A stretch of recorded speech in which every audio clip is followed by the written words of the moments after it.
Did you know, did you know, did you know that 95% of all Americans are scientifically illiterate?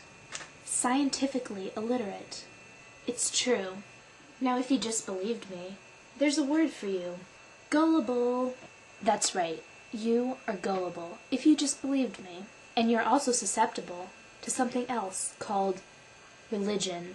Religion. See, they prey on people like you who are gullible and who are unwilling to ask a series of questions. 1. Who is this person?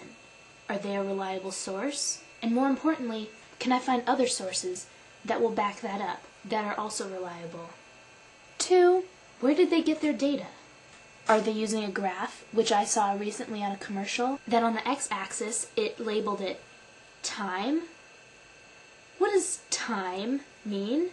Time can mean anything.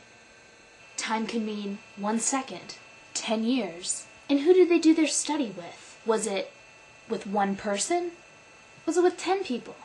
Was it with 1,000 people? Where did they get this? Did they take the first 10 people out of a baseball game? Or did they take a random sample from the whole population? 3. I said 95% of Americans are scientifically illiterate. What does that mean? Did they ask them one question? Did they ask them a series of questions? How hard were the questions? Did they say something as simple as, do you know what the periodic table of the elements is? Was it a simple yes or no question? Or was it an extremely difficult question that only a scientist would know? These are the questions that you should ask yourself any time you hear a fact. Still don't think you're gullible? What about airborne? You've seen it in the shelves. Does it actually work? They say it's clinically tested, or some variation on that. You say to yourself, they can't say that if it's not true. Oh yes they can. That's not regulated. But don't take my word for it, and you shouldn't. You should check it yourself.